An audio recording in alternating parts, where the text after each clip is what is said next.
একটু ভুল সিদ্ধান্তর কারণে, একটু ভুল তল্লাশির কারণে একটা মানুষের জীবন কোথায় গিয়ে দাঁড়ায়। হ্যালো ভিউয়ার্স, আসসালামু আলাইকুম।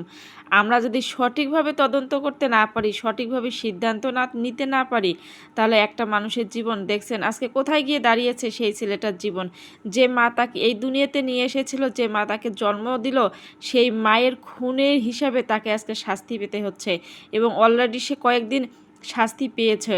কিন্তু দেখেন, অনেক আমরা যদি একটু চেষ্টা করতাম, একটু যদি সঠিকভাবে আমরা তদন্ত করতাম, তাহলে কিন্তু সেই খুনি খুব তাড়াতাড়ি বাইরে বের হয়ে আসতো। কিন্তু আমরা সেই সময়টা, আসলে কথা আছে না, আবেগে মানুষকে অনেক কিছুই করে ফেলে। আসলে এখানে আবেগ কোনো কাজ করেনি, এখানে হচ্ছে বিবেকেই হচ্ছে আমার মনে হয় চাপা পড়ে গিয়েছিল। এখানে বিবেকটা যদি একটু কাজ করতো, যে আসলে একটা ছেলে তার মাকে কিভাবে মারতে পারে, আসলে আমরা যদি একটু সঠিকভাবে তদন্তটা সে সময় করতো কেউ, তাহলে হয়তোবা এত বড় বদনামের বোঝাটা সেই ছেলেটার হয়তোবা মাথার উপর থাকতো না আজকে। এক হচ্ছে সে তার মাকে হারাই ফেললো এই দুনিয়া থেকে, আর হয়তোবা কখনো কোনো দিন তার মায়ের মুখটা তো সে দেখতেই পারবে না। আর সব থেকে বড় কথা হচ্ছে সে মা তো চলে গেলই। আর আরেকটা হচ্ছে, সে যে সব থেকে বড় একটা কী যে আর বলবো, ওটাকে কি নাম দিব আমি নিজেও বুঝতে পারতেছি না, যে আসলে এটার নামটা কি দেয়া যায়। এটা কি একটা বিপদ, না এটা একটা বদনাম, না অন্য কিছু? আসলে বলতে পারবো না। এত বড় বদনাম কি নেওয়া যায়? আসলে মানুষের জীবনে তো অনেক কিছু বদনাম, অনেক কিছু খারাপ কাজ থাকে, কিন্তু এই যে একদম কি আর বলবো, এটা একটা এমন একটা বদনাম হয়ে গেল ছেলেটার জীবনে, যে এটা তাকে সারাটা জীবন বয়ে তার জীবনে যতদিন সে বাঁচবে, সে এটাকে সারাটা জীবন শুনতে হবে। এই আজ না হোক কাল হয়তো বা কথাটা একদিন না একদিন, যেহেতু সত্য প্রমাণ হয়ে গেছে, হয়তো বা চাপা পড়ে যাবে। কিন্তু কতদিন চাপা পড়ে যাবে? কেউ না কেউ একদিন না একদিন তাকে মনে করেই দিবে যে একদিনের জন্য হলেও সে তার মায়ের খুনির অপরাধে সে কিন্তু শাস্তি পেয়েছে। এখানে কিন্তু কেউ তদারকি করে নাই যে আসলে কে খুনটা করেছিল। কিন্তু এখন দেখেন, আস্তে আস্তে সবগুলো সত্য ঘটনা সামনে চলে আসলো। এই ঘটনাটা যদি আমরা প্রথম অবস্থায় কেউ তদারকি করতো, তাহলে হয়তো বা ছেলেটা আজকে বেঁচে যেত।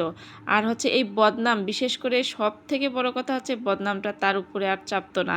আসলে অনেকে অনেক কিছুই করে ফেলি আমরা, শুধু একটু ভুল ডিসিশন আর একটু সময়ের অপেক্ষার কারণে। তাড়াহুড়া করে কোনো ডিসিশন নেওয়া ঠিক না, সেটা হচ্ছে আবারও প্রমাণ হয়ে গেল। মানুষের জীবন চলে গেল, কিন্তু ডিসিশনটা আমরা সঠিকভাবে নিতে পারলাম না।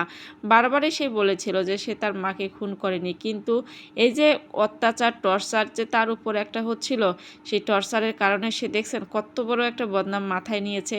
শুধু আঘাত সহ্য করতে পারেনি, এই কারণে সে মায়ের খুনের অপবাদ সে মাথায় নিয়েছে। কিন্তু যদি তার উপর টর্চার করা না হতো, তাকে চাপ দেওয়া না হতো, সে কিন্তু কখনো এই কথাটা স্বীকার হতো না। কখনো কিন্তু এই কথাটা সে মুখ দিয়ে উচ্চারণও করতো না, যে আসলে সে তার মাকে খুন করেছে। আসলে কি বলবো, আমরা বাঙালিরা ঠিক এরকমই, আমাদের বাংলাদেশের বিচারঘাট ঠিক এরকমই হয়। আসলে করার কিছু নেই, আমরা সব কিছু দেখেও না দেখার ভান করে থাকি, সব কিছু বুঝেও না বুঝার ভান করে থাকি। কি আর বলবো, করার কিচ্ছু নাই, যা হবার হয়ে গেছে। কিন্তু এই যে বদনামটা কিন্তু তার জীবন থেকে কখনো সরে যাবে না, সারাটা জীবন তাকে বয়ে নিয়ে বেড়াতে হবে এই বদনামের বোঝা। আচ্ছা ঠিক আছে, আপনাদের সঙ্গে কথা বলতে বলতে রান্না কিন্তু শেষেই করে দিচ্ছি আমি। প্রথমে হচ্ছে একটু আলু আর বটবটি ভাজি করে নিয়েছিলাম, যেটাকে বলে চচ্চড়ি, সেটা করে নিয়েছিলাম। আর হচ্ছে চিংড়ি মাছ আলু দিয়ে লাউ শাক আজকে রান্না করতেছি। অনেক দিন পর আজকে বাজারে গিয়ে লাউ শাক পাইছি। আজকে বেশ কয়েকদিন ধরে লাউ শাক খুঁজি, কিন্তু পাচ্ছিলাম না। অনেক দিন ধরে মনে চাচ্ছিল লাউ শাক খেতে। আসলে এভাবে লাউ শাক কে রান্না করে খান? চিংড়ি মাছ দিয়ে লাউ শাক রান্না করে খেলে কিন্তু অনেক মজা হয়। আচ্ছা, তারপর হচ্ছে আরেকটা মাছ রান্না করে নিয়েছিলাম। এটা কি মাছ বলে জানি না। এই মাছটা কয়েকদিন ধরে বেশ খাওয়া হচ্ছে আমাদের ঘরে। খেতে কিন্তু খুব একটা খারাপ লাগে না, কাটা থাকলেও কিন্তু একদম যদি এক কড়া ভাজা দিয়ে ভুনা করা যায়, তাহলে কিন্তু খেতে খুব ভালোই লাগে। আমার কাছে ভালো লাগে, কার কাছে কেমন লাগে সঠিক বলতে পারবো না। আচ্ছা, তারপর হচ্ছে এই সবগুলো মশলা কষিয়ে নিয়েছিলাম। আজকে হচ্ছে সব বাটা মশলা কষিয়ে, তারপর হচ্ছে টমেটো একটা দিয়ে, এখানে হলুদের গুঁড়া, মরিচের গুঁড়া, লবণ ফাঁকি দিয়ে একটু ভালো করে কষিয়ে নেব এই মশলাটাকে। মশলা যত কষাবেন তত কিন্তু তরকারি খেতে মজা লাগবে, তত কিন্তু টেস্ট হবে। আজকের ভিডিও এই পর্যন্ত। সবাই ভালো থাকবেন, সুস্থ থাকবেন, আমার জন্য দোয়া করবেন। আল্লাহ হাফেজ।